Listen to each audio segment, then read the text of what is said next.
Podcast. So it's Kat and Rich again, and it's episode 30. It is. Can't believe we've done 30 podcasts. Yeah, it's just nuts, isn't it? I 30. know. So it's more than that, though, because we've done a few specials and things as well, haven't we? We have, yeah. So I don't know more how than that's 30 happened. weeks. Yeah. It's Grief. gone so quickly, hasn't it? It has. So as always, we'll talk about what we've been up to this week first. A little chat about Bore that, everybody to tears. Yeah.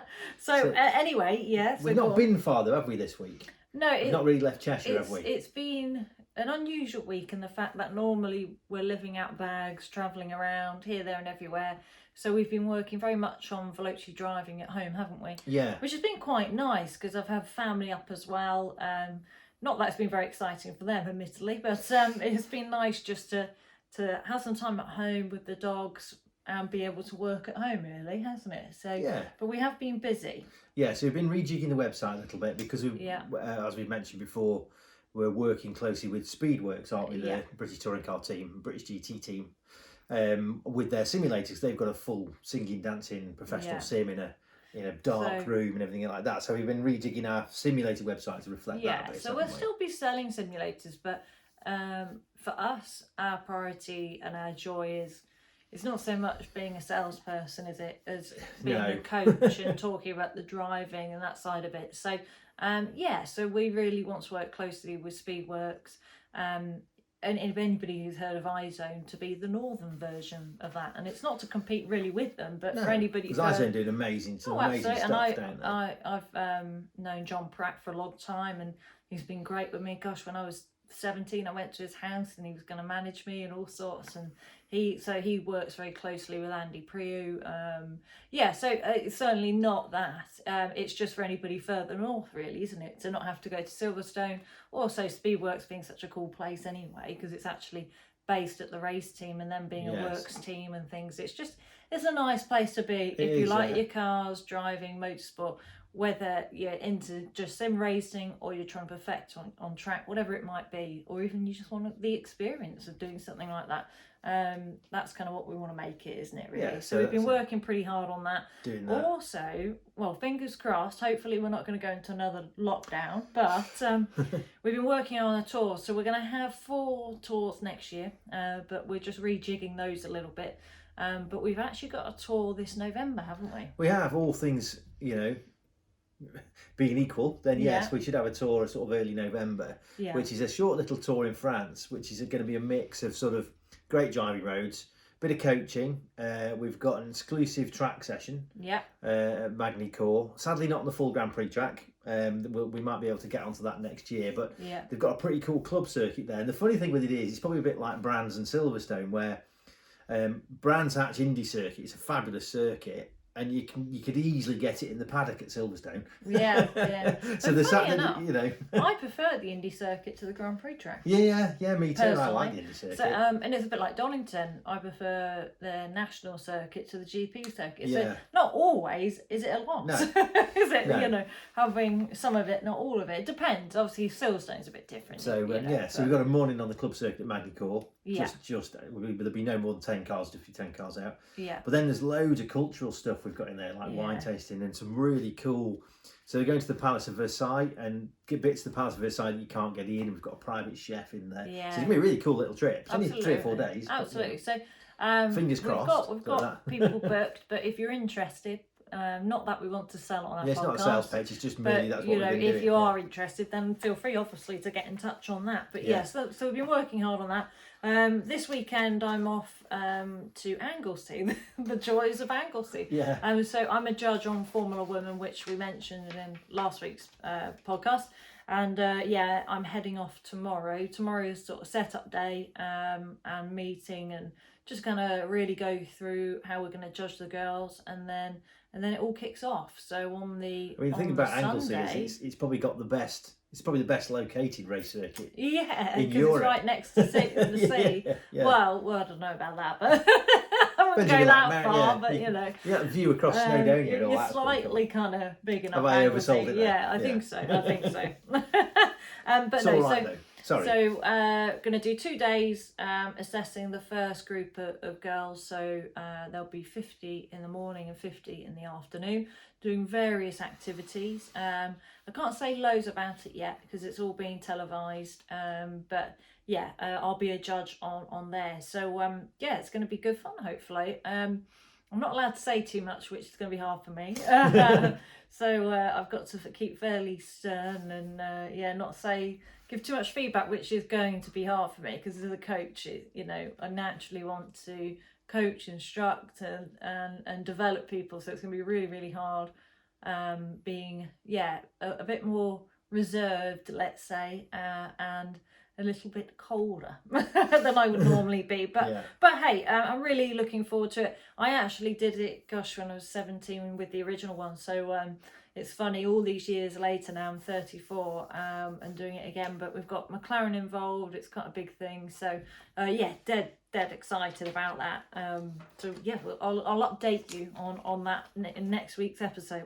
As much as I can anyway, what I can say. I won't be able to really mention too much, but what I can say. So we move on to road cars then. Now we often talk a lot, don't we, about sports cars, supercars, and Ferraris things. And Lambos and hey, anybody who loves their cars naturally is going to, I guess, naturally be pulled towards. Yeah, we all aspire to those things, don't we? Yeah, towards those sort of cars. But for most people, and I know for some of our regular listeners, same as us, we can't afford those cars yet.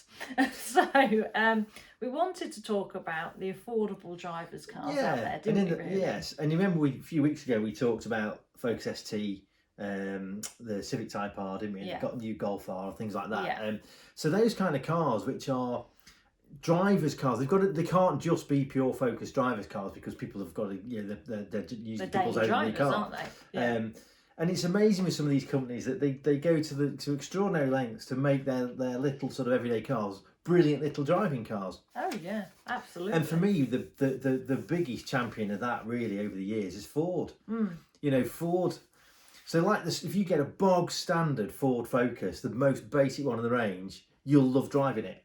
And Ford they've been doing it for years, really, since the first Mondeo came out. And it all goes back to Jackie Stewart. So Jackie Stewart, when he came out of F1, became a consultant to Ford.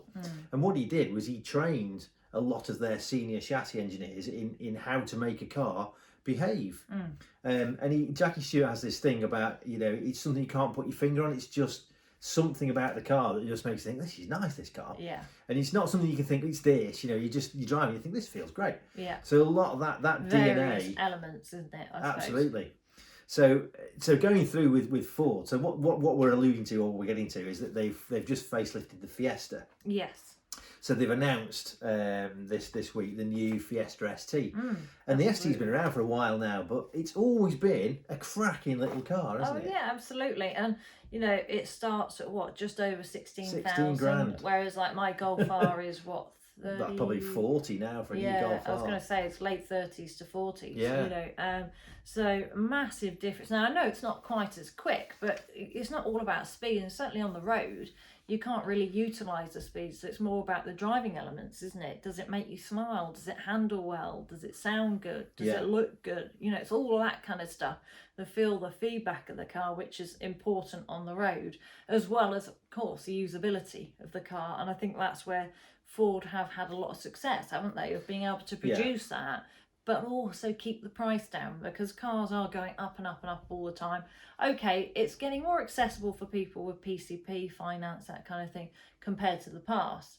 But the thing is, it's great to be able to keep the prices down, whether it's financed or not. And this is what, half the price of a Yaris GR? Yeah, because we've talked a lot about the Yaris GR, haven't we? And which is a cracking car. Cracking little car. And not this, it's four-wheel drive is probably the biggest difference, but it's a 1.5 3-cylinder, about 200 horsepower. That's exactly what this Fiesta is. Yeah. But it's 16 grand. Exactly. So this is 1.5 litre 3-cylinder, isn't it? Yeah. And all the journalists say, it's one of the best fun cars you can buy at any price. Yeah. It's manual, it's exactly. buzzy, it makes a great sound because it's 3 cylinders, so it sounds like a little Lamborghini. Yeah, exactly, and that's the thing. It's a cracking noise it makes.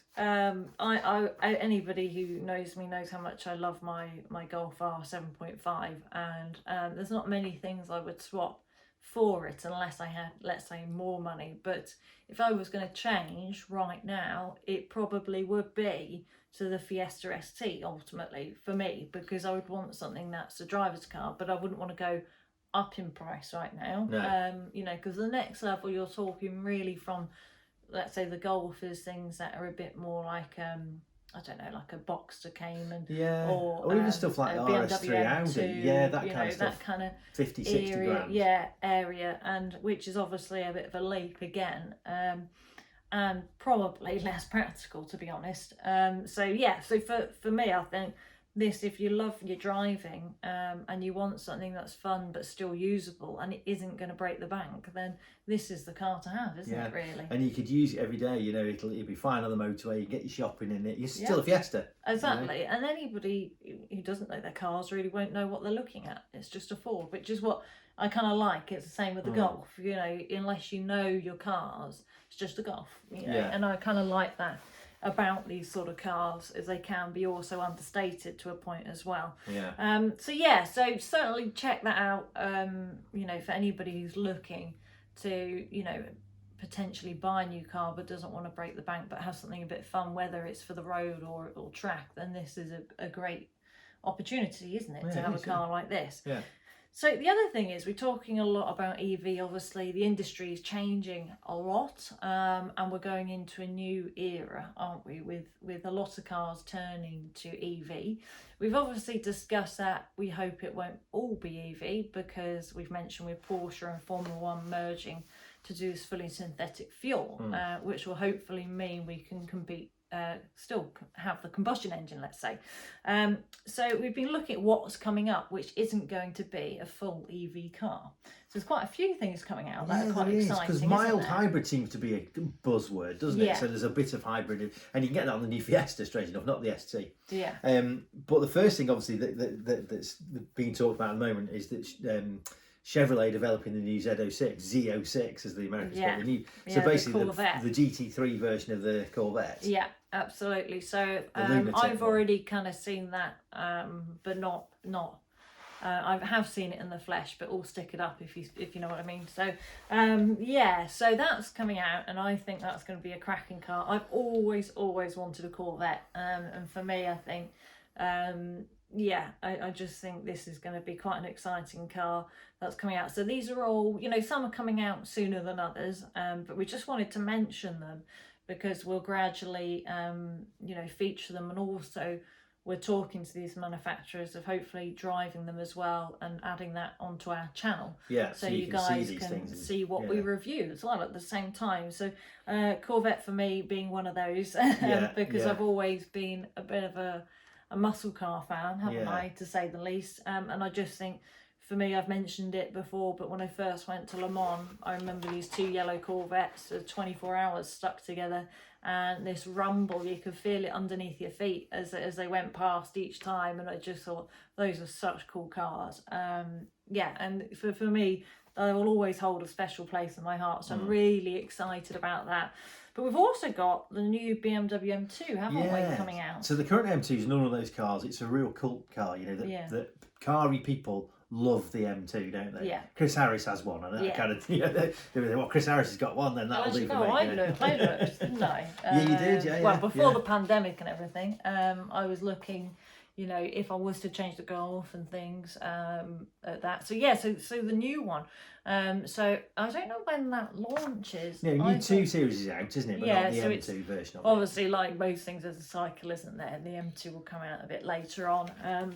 So again, that's there's been sightings of it all stick it up and obviously being tested at the moment. It'd be very exciting to see. The next car I'm going to announce isn't so much my sort of car, but it is yours, isn't it? Yeah, well, I think it's a great car, and again, it's one that gets raved about, and we touched on this a couple of weeks ago, that at the moment they're selling at a premium because you can't get them, which is the Civic Type R, because the new Civic coming out Yeah. The only thing with the Civic Type R, and again, I have the same thing with the Yaris GR, is that you'd have to get past the way it looks a little bit. Yeah. I have Once to you do say, that, it's mega. I think the Civic Type R looks better than the Yaris. Yeah, GR, yeah. I got to be honest. Yeah, the Yaris I always think looks a bit awkward. Yeah, but I think that's not how they wanted it to be, but to keep it practical, didn't they? They had to draw a line somewhere with the Yaris, in fairness. Otherwise it would have just looked like a rally car, but it wouldn't have been very practical at all. So it's a juggling act, isn't it? That's for sure. It is, yeah. But yeah, the Civic Type R for me, it's certainly a true driver's car. I just personally feel, for me personally, it's a bit boy racer looking. But hey, it's each to their own. And there's one right by us, isn't there? Somebody owns one. And to be fair, it's red. It looks actually really quite good.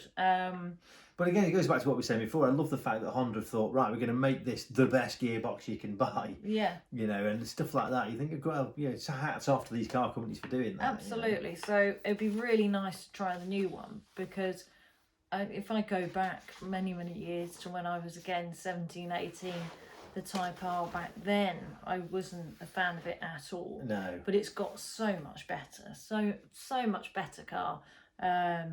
Really over the time. So it'll be interesting to see when the new one comes out how much of a leap from the current one, because everybody says how great this one is. So it'll be interesting to see what gains they can make. A bit like with Porsche and things, you think, oh, it won't improve again, and quite often it does. So it'll be interesting to see where they can make some improvements, because like you said, the gearbox is known to be the best, manual gearbox on the market at the moment. Yeah. It's a very, very good all-round driver's car, just for me, and it is just one thing. I just personally find the looks a bit of a challenge. I think I'd be sworn at a lot driving along. That's my problem. Yeah. And then we've got the Porsche 911 Hybrid. Mainly because we can't have a podcast without getting the word Porsche in at some point. Yeah, obviously. Now, to be fair, they've not held back by admitting that they've left room for electric. Yeah, they said that with the 991, didn't they? Yeah, so the car's got longer, and they've left room, for a battery. So they've certainly not hidden this. This is no secret, is it? But they have started testing the Porsche 911 Hybrid. So there has been snaps of that. So there's now talks of that obviously getting closer now. People said it'd be in the next couple of years, but I actually think it's probably going to be sooner than that we'll see a hybrid 911. So and it's Porsche. It'll be great. Yeah, it will be. And to be honest, I think hybrids are mega. It's more for manufacturers that I'm surprised they're doing it, because it must be more costly to have both things, a combustion engine and a battery. It must cost more to manufacture, engineer, all that kind of stuff. So for me, I'm surprised that they want to do that, because you'd think they'd just go full electric or have your combustion. But I think it's because they know a lot of people still want a combustion engine. So it's a way of still, filling and for me, that it makes void. the most sense is having both of those things. Oh, absolutely. But I'm just talking from a manufacturer's perspective. It must cost a lot more to manufacture all of this, having two technologies together. But yeah, so excited to try that, actually. Obviously, we're both massive fans of 911s. And always have been, and it would be really interesting to see what it's like as a hybrid.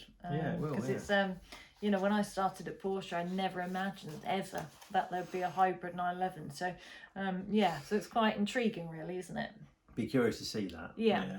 So we move on to driving. So of course, always our next topic is driving. So giving some hints, tips, that kind of thing. Now, we've done a lot of talking and breaking down certain elements, haven't we? Yeah. So we've tried to merge that together a bit. So we've decided to do the main phases of any corner. So, I mean, people could argue there can be more, there can be less, depending how you want to do it, but we've focused on 6 main phases, haven't we? Yes. Now, this can be for track or road. So we'll start with track. Now, there isn't much of a difference between track or road. Like we've said many, many times, the car doesn't know where it is. So most of this will be the same. There's just the odd difference towards the end of the corner on road that you'd focus on to track. So we'll go through that. So, so a lot of this, again, is about, as we talked about before, is managing the forces and the dynamics and things, and blending everything together so it all works. So of course, as we say, we talk a lot about the car wants to be in a dead straight line as long as it can, what we know as a flat car, so no cornering load in it. So the difficult things to do at that point, obviously braking, accelerating, gear changing, you all want to do while the car's nice and stable in a straight line. So first one is braking and downshifting, isn't it? Absolutely. So it's very important to get this right. Now, of course, it's getting easier, I suppose, in some ways, because not everybody has to worry about a manual now. Of course, it was harder, with a manual gearbox, you're choosing when to downshift, whereas now with autos you can either let it happen, or even if you put it into manual mode, most of them have like a safety mode, don't they, so you can't over rev it, that kind of thing. But yeah, so braking and downshifting, now of course it does vary on your speed, doesn't it? Yeah, it depends what sort of corner it is, and you'll brake harder for a hairpin than you would for a fifth gear corner, for example. But the main thing is making sure that the firm stage, when you're scrubbing off the speed, is happening in a straight line, and the gear shift happens after you've started to scrub some of that speed off, really. Yeah, because the common mistake people make is they brake and change down, don't they? And of course that's, you risk over revving it if you're in a manual car. So brake and get the weight coming off first. And speed coming off, absolutely. And then go for, so you can still get engine braking, it's just you're not running the risk of ramming it down the box too early and potentially over revving it. Like I said, with actually autos in manual mode, most of these cars have a safety feature, so it won't change down. If you try and change too early, it literally just won't do it for you. And the thing is that makes it a bit easier. Because of the laws of motion, cars lose most of their speed towards the end of the braking zone. So if you're doing 100 miles an hour and you hit the brakes, actually not a massive amount happens. If you've got stuff on the seat and you're on your way back from the shop, and you had to brake hard, your stuff only falls off the seat at the end. Because the brakes have more and more effect as the car slows down. So you've got to let the brakes start to take effect before you think about doing your downshift. Absolutely. So that's the first thing. Now, we're going through this in a very kind of short, sweet way. We're going to do more of this on the channel, but we're also going to do more of this on social media as well. So this is just an overview, let's say, but we will break this down into a bit more detail, do some demonstrations, that kind of thing too.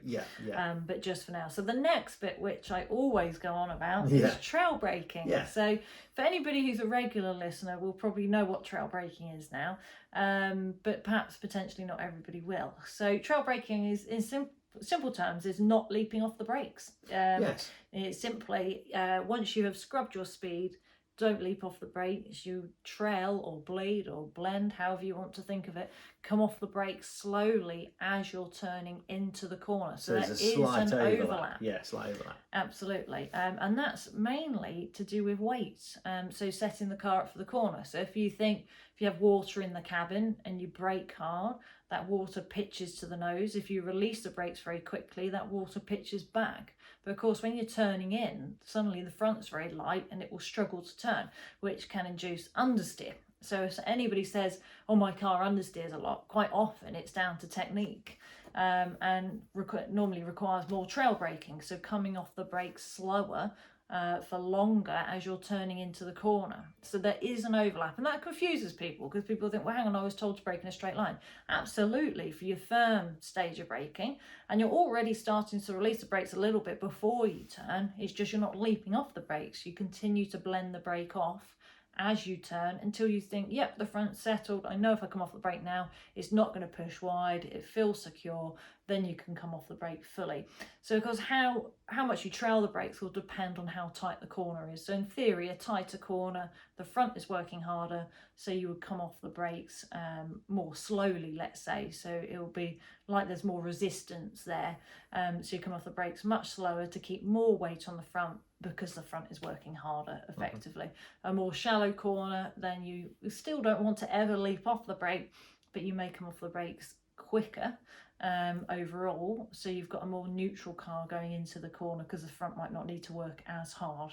But again, we've done a little bit on trail braking on the channel, but we're going to go through these 6 phases and do a video on that anyway, track and road, so you get to see the differences. So if anything doesn't make any sense, certainly, hopefully it will do when you get to actually see it happening for real, let's say.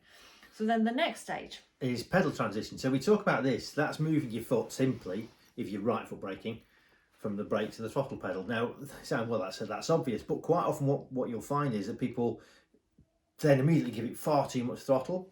And of course that does the opposite effect. It's like doing a wheelie. It suddenly pitches the weight back and upsets the balance and all that kind of thing. So how you move and then pick the throttle up so you don't jump on it is really quite important, because what you're looking to do, pedal transition, the next bit then is a balanced throttle.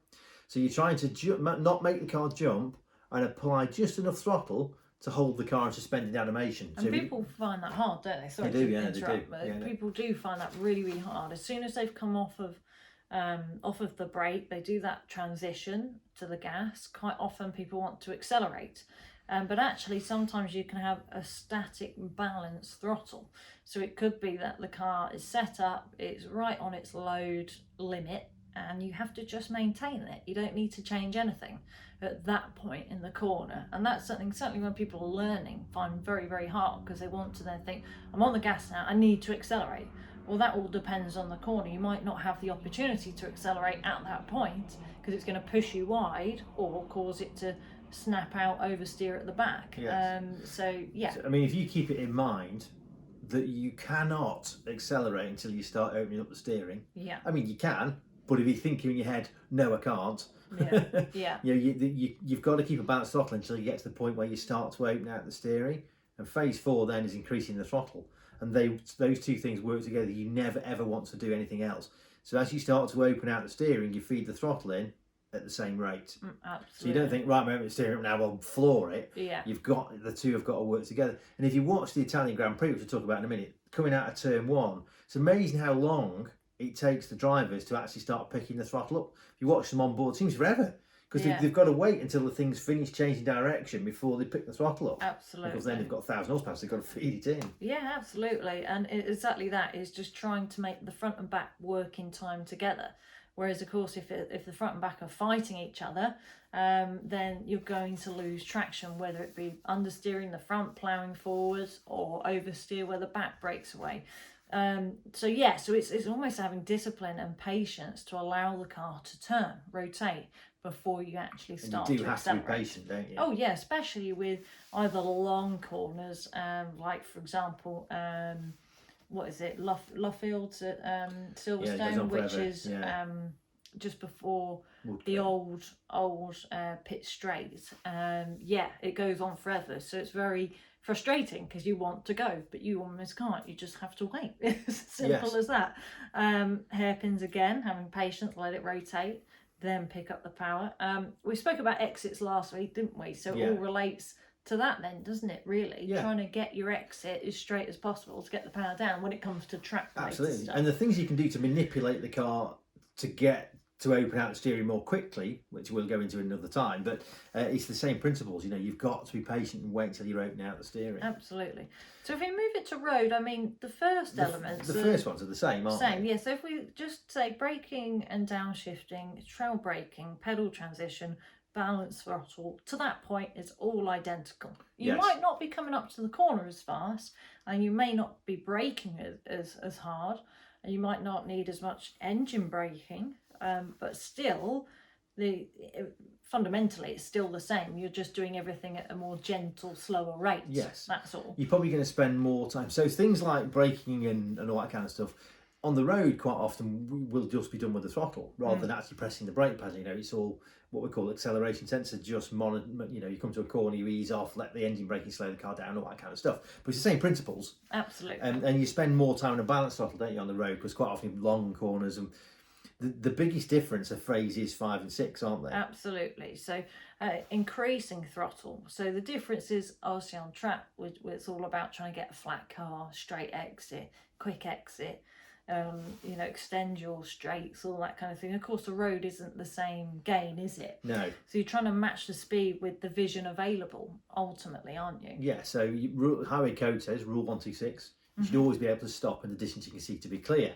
Yes. So that's what matching speed with vision means. You've got to be able to stop in the distance you can see in, and that's you kind of, so safety is your number one. Exactly. That's thing, where really, it's different. Yeah, because you might know the road like the back of your hand, but you still don't know what's around the corner. It's a constant changing environment, and if anything on the road, you have more to think about and take in. Much more complex.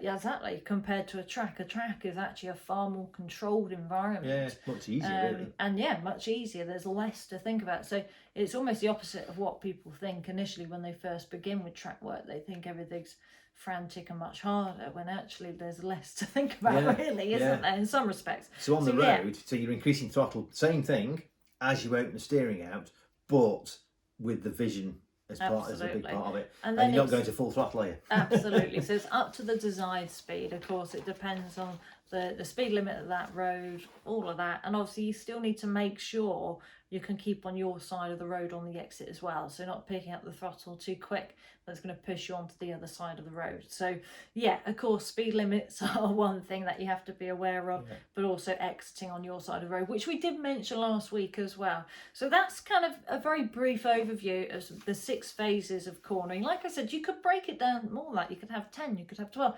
Depends how much detail you want. But overall, you want to keep it fairly simple to start with. So 6 phases is easier to work with, isn't it? Yes. And those are your kind of main fundamental things. The only thing we've not mentioned there, really, apart from a little bit towards the end, is vision. So one big thing that could make it 7 is vision at the start of both of those. Yeah. But we've done a whole thing on vision, so hopefully by now people are a bit more aware of that. So we're going to move on to motorsport now. Something I'm really quite excited about is Schumacher's just got a new documentary that's come out on Netflix. Yes, it came out on the 15th. Yeah. So his debut was at Spa 30 years ago this year. So really excited to watch that. We've been holding off because we've been a bit busy, haven't we? We want to watch it together. Yeah, we haven't watched it yet. So we've been holding off. So some of you guys and girls may have already started watching it. But yeah, for me, I have to admit, I was always a Damon fan, and was never a Schumacher fan in some respects, but then admired him a lot for his work ethic, the way he was off the track with the team, the way he changed the sport really with so many things, you know. I know we had people like Ayrton Senna with fitness and things before that, but the way Schumacher made his team really be all around him and how he'd stay late at night with them, make cups of tea, all sorts of stuff that I think, you know, a lot of drivers hadn't done before. And he really sort of knew how to, it's going to sound awful, but play the game to get the best out of everybody. Yeah, people who work including with him, himself. Yeah, you find that anybody that worked with him won't have a bad word said about him. Yes, you know. absolutely. Different if you were in another car. Oh yeah, if you were a competitor, you know? Yeah, he'd be ruthless as hell. But I think the very best are. I don't think that will ever change, because I think you need that in you to be the best. Yes. Ultimately, you can be too nice, can't you? Yeah. So we'll have watched that and see what you think. Talk about being too nice. So Italian GP, we've had the return of Daniel Ricciardo. Daniel Ricciardo showed up. Yeah, and I'm so relieved because I'm a massive fan of Danny Rick. Watching him up through the ranks, he was so dominant and such a great driver. Obviously, was very worthy of a seat in Formula One. He was unbelievably close to Max Verstappen, wasn't he? At Red Bull, they didn't even want to lose him. You know, bearing in mind they're normally dropping drivers like hot bricks constantly. Well, actually, with Danny Rick, it was quite a different story. They were desperate to hang on to him. Well, I remember watching him in Formula 3 because I was working with Wayne Boyd, who's now a Le Mans driver at the time. He did F3 the same year as Daniel Ricciardo. And he was astonishing then. I remember watching him through Beckett's complex at Silverstone, and how he rolled the throttle off and on again to keep the momentum in the car. You know, he was only a kid really at the time, you know, and he went off and did other things after that. But yeah, he was astonishing in F3. Yeah. But we talk a lot about the importance of mental strength and mental preparation. Yeah. And we've said, haven't we, that we think the biggest problem with Daniel is that there's something going on in his head. And he's not been home because of COVID. He's not been to Australia. Something like 2 years he hadn't been home. So he said he admits himself, went home and did other things and back to the norm, I suppose, away from working life, if you can call it that, but that is the job for them. And there is a lot of pressure on their shoulders at the end of the day. And I think he came back very refreshed. And that just made all the difference. Being at home with his friends and his family, and then coming back. He did amazing. I mean, he was fast all weekend, wasn't he? Yeah. He was much closer to Lando, consistently as well. Finished on the podium in the sprint race, but then, great overtaker that he's always been, and we got to really see that, didn't we? So took the lead into the first corner, the first chicane, and kind of didn't look back really. See you later. Off you went. Absolutely. So and I know people can say, oh yeah, but Hamilton, Verstappen, they got together. So I'm sorry, but he was completely there on merit. Absolutely, in my opinion. Absolutely. And I also thought Lando showed some great maturity, because he came on the radio and said, can we fight, or is it better for the team for me to stay here? And they said, you stay there, Lando. And he did, and he said, okay. And I thought, that shows some great maturity, that obviously he will be desperate for that win. And, there's nothing worse than your teammate almost getting the win first. You've been the on-form driver all year, exactly. And then all of a sudden, bang, there he is. Absolutely. But I think this is that's more like the real Daniel Ricciardo. And Lando admitted all along, he said, he knows Daniel's going to be a fierce competitor, and all that time when people were not questioning Daniel, because I don't think anybody really was, it was more like, what's going on? Because I don't think anybody questioned his ability. No. Because everybody knows how good he is. So it wasn't really that, which they, let's say Valtteri Bottas has had more questioning of ability. It wasn't really that. It was more like, what's going on? It doesn't make sense. It didn't make sense to him, did it? Yeah, exactly. Is it not fitting with the team? Is something not gelling?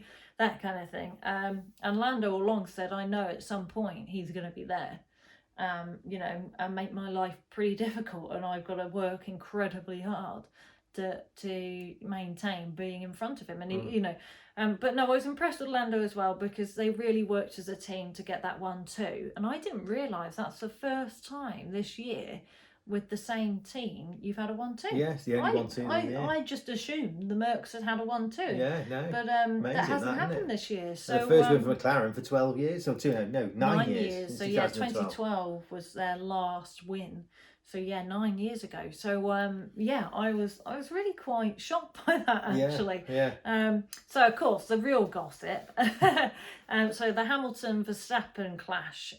So what's this? The second one now. Yeah. So first of all, I put this on social media, and it's quite interesting reading all the comments. I won't mention anybody's name, but whose fault was it? Now, there were a lot of people saying, well deserved that Verstappen got a penalty. He deserved that. It was intentional. And others... Because clearly the stewards decided it was more his fault than... Yeah. But others were very much, it's a racing incident. A lot of racing drivers were very much saying, racing incident, they both did what they had to do. Because for me, either of them could have avoided it. That was the key thing for me. Absolutely. I felt that... Verstappen was more alongside in this situation than Lewis was at Silverstone. But again, same as that, it could have been avoided. And I think we've seen this in the history of the sport. You get two unbelievably strong-minded, brilliant drivers trying to outperform each other, and they will... push to that point, won't they? And because they can't give in, because you can't be weaker than your component.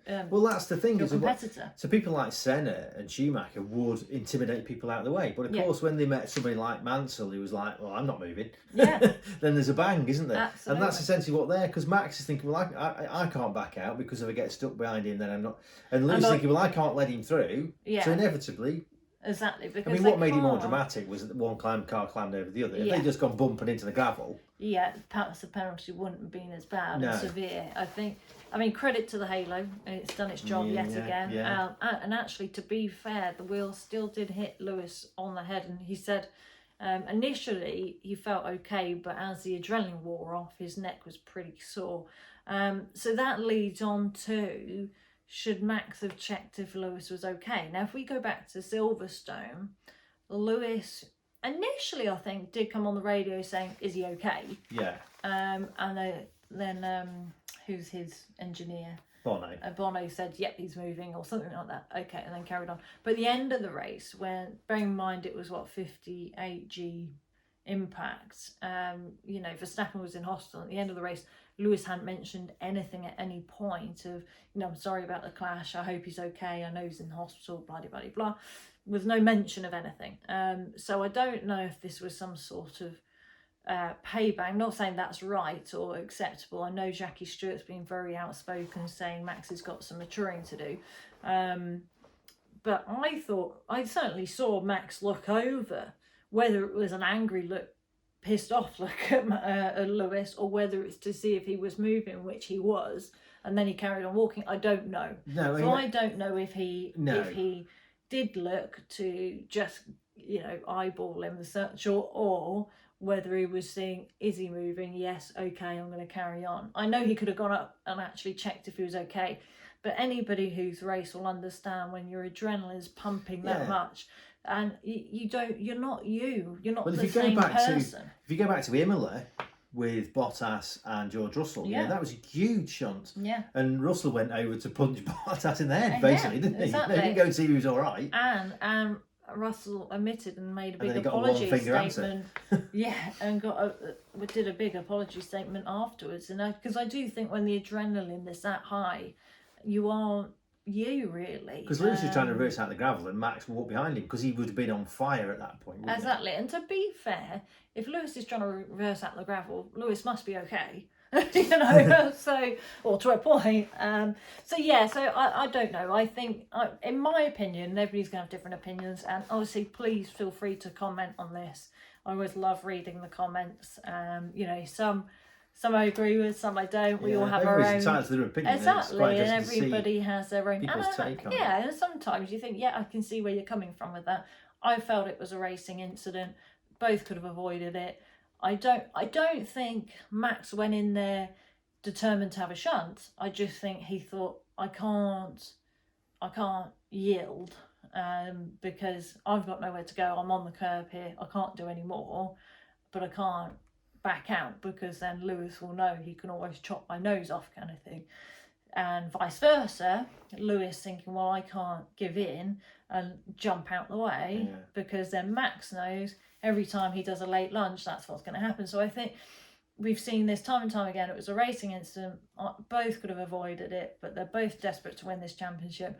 And we've seen this happen before. Yeah, and I don't think we've seen the end of it. I mean, for me in F1, that I'm going to go slightly off the point. I think the biggest potential for a huge shunt is this stupid slowing down in qualifying thing. Oh yeah, absolutely. Well, we'll talk about that another time. But Martin Brundle was quite, vocal. There's going to be that. A massive shunt with that. They should do it more like IndyCar, where you go out in two separate groups. You know, because if that's what they need to do, then they need to limit the amount of cars on track. The only argument there is if the track is changing, so especially if there's any rain or anything like that. But then there's still the fastest six from each group would go through, wouldn't they? Yeah, that's true. So anyway, we can talk about that next week. So the last thing just on the motorsport is the return of Valtteri Bottas. Yeah, again we talked about mental stuff with Daniel. Yeah. This is it in absolute stark sort of evidence of it really, where he's out of Mercedes, he's signed a 2-year deal with Alfa, and Valtteri Bottas is back. Dominated everything, stuck it on pole, walked off with the sprint race. Yeah, and then from dead last, steamed through onto the podium. And if you think last year he couldn't do that. He just got stuck in the pack. And I think, there's a lot of people that are so harsh about Valtteri, but the problem is, you do not know what's really going on behind the scenes. You do not know how much he's been made to feel number two and how mentally, demoralising that is when you're in the top team, you're living your dream, and then you suddenly, really a number two. And you just don't really know what's going on. I mean, we had this, didn't we, with Mark Webber, with Sebastian Vettel, it all came out afterwards, and of course you do see it now with Red Bull, so you just don't really know, and it seems to be almost a sense of relief that he's leaving and having a new chapter. That's how it looked to me, and he was the old Valtteri that we saw before Mercedes and when he first started at Mercedes. Because Lewis had no answer to him over all weekend. Yeah, and I honestly think, again, and I've said this time and time again, I've been one of the few that's defended Valtteri on a regular basis, that it's a mental issue. And we don't know what's going on behind the scenes, you know, if he's frequently really called a number 2. And, it, you know, deep down, doesn't matter how strong you are, you're going to start to feel that way. You know, but there aren't many people in the world that can outperform Lewis even once, and he's done it on several occasions, despite sometimes having all against him and some pretty bad luck at times as well. So it's nice to see him back. It's nice to see, and I hope obviously he has a great future coming up where he can lead the team and be a leader and be number 1 now. So so we'll see what happens. So we'll move away from motorsport because as always I can talk about it forever, but interactive questions. So this week I put, if you could take a driving trip anywhere, where would it be? And if you could pick anyone to go with, who would it be with and why? Right, okay. So I've got 2 answers. Am I allowed 2 answers? No. Well, I can give you a reason for each answer. No, you pick one. Okay. I'm going to tell you what my 2 answers are. Okay, fine. One's a kind of new one, which would be, I would love to drive up through New Zealand from one end to the other. Okay. And I don't know what car I would do that in, to be honest. But something old or something classic. And if you're not coming... Yeah. Then I'm going to take Amelia Fox. I was kind of thinking like a racing driver or something. Well, that was my next answer. Would I would like to drive through Italy. Yes. In an old front engine Ferrari with Charles Leclerc, because I've got a man crush on him. Yeah. Okay. Fair enough. Is that all right? Fair enough. Yeah. That's fine. And you wouldn't have to pay for a drink the entire time, would you? If you were with a Ferrari driver in a Ferrari. Yeah, that's true. I mean, he'd get free drinks. He can give them to me, can't he? Well, I'm pretty predictable here, but I would love to do Well, I know two of yours. Hang on, let me finish. So I'd like to do USA West Coast from Seattle all the way down past Vegas into Texas and back. Not all the way back up, but back up to Vegas. So I'd love to do that road trip. So start off in Seattle, work your way down the coastline and through. I think that would be amazing thing to do. I've done it before, but I've done it for work, so I'd love to do it on a personal level. Car wise, it would have to be I was going to say an AC Cobra, but you know what, you probably need a roof if you start in Seattle. Exactly. I'm going to go Corvette Stingray is what I would have as a car to drive, and the person I would pick would be probably Damon Hill, because I think he's just a very depthy man, fascinating Fernando's going to be gutted to listen to. I mean, don't get me wrong, I'd love Fernando to come, but he's too busy right now. So off the back of that, it would be Damon, because obviously as a kid I had posters everywhere, all over my walls of Damon Hill. And he, for me, I just think would be fascinating to talk to on so many levels, from his own career to his views on wait till we get him on the podcast, all this kind of stuff. Yeah, absolutely. So that would be it for me. That would be my answer. So let us know what your answer would be. So where you would drive, what your driving trip would be, where, who would you go with and why? So let us know. So next week, well, I say next week, this weekend, but we'll cover it next week, is the Goodwill Revival. Yeah. So we had 2 lovely VIP tickets offered to us, but sadly I'm at Anglesey, so we can't go, which is a real shame. It's probably one of the best race meetings in the world. Absolutely, yeah, it is. It is the best race meeting in the world. I would say it's one of. So anything, it's really what, 1966, well, pre-1966. Yeah, so the circuit closed in 1966 originally. So when you go there, it's a time warp to the Revival. It is like, I mean, certainly if you go into the paddock, it is like it's 1966. Oh, even to the point where they have a branch of Tesco's in there. Yeah, all the war, because it was a Spitfire base during the war. Yeah. So there's a Tesco's there, and you go in, and it's 1965 in the Tesco's. It's amazing. It's fabulous event. In the paddock, you have to wear period clothing, which I absolutely love. So anything 1966 or before, you can wear. So you see obviously a lot of people in war gear, all sorts of stuff. Which I think is easier for a man than a woman. I remember going. Well, hairstyles and things are different, weren't they? Yeah, it's harder for a woman to do that. But anyway, so that's all part of the fun and excitement. But there's obviously some very big racing names. Well, everybody wants to be there. Well, not just racing drivers, but all sorts of people from the world of motorsport are there. Current racing drivers, former big names of the sport, but also bike racers and TT racers. And a lot are competing, and they compete in these incredibly rare and expensive race cars. Some are multi-million pound cars, and they're being raced incredibly hard to the point where they are rubbing doors, going off, smashing up, which is just for me brilliant, because they're not garage queens. Absolutely. Yeah. And the thing is, I love to see these things actually being used, but not just that, with drivers that it's not just, I don't mean this in any disrespectful way, but it's not just somebody who can afford the car who's then poodling around in it. You got works drivers of all different decades in these cars, and it's just brilliant to watch. And people absolutely like Porsche, brilliant. they send their works drivers over. They all come and do a bit, don't they? Yeah. So you'll get factory Porsche drivers driving like AC Cobra coupes and stuff sideways all the way around Goodwill. Yeah, absolutely. Brilliant. Well, I remember Andre Lotterer doing it for the first time, and I worked with Andre Lotterer on a job. Where was I? At Spa for Porsche Germany. And of course, you watch him in an LMP car, and you can't appreciate really how good some of these car control is. And then you watched him in this, I think he was in a Cobra, I can't remember now, but anyway, whatever he was in, and drifting constantly through the corners, flat chat. And he just did so well, and I just had a massive amount of respect for him, because he probably hadn't really driven cars like that, throughout his career, and suddenly being thrown in something like that where the driving style is quite different and the car control element is even more crucial, because really with modern cars, especially LMP cars, Formula cars, when they break away, they break away. There isn't drifting and four-wheel drifts, anything like that, because of the aerodynamics that's involved. So he was so impressive. So I'd love to see this year. So we'll see what happens. And what we'll do is we'll cover it in next week's episode, won't we? We will. But yeah, so I'm unfortunately going to probably miss watching most of it. So you're going to have to record it, and then I'll get to watch it when I'm back.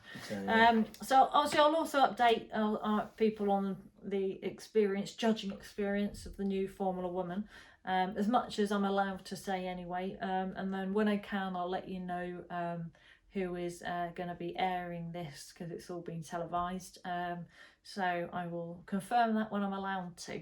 Of course, next week as well, we'll talk more about car news, racing news, driving tips, and the so usual bits on. and pieces, But do please check out, like Richard mentioned at the start, we've done some specials. So of course the most recent was with Richard Atwood, which was brilliant.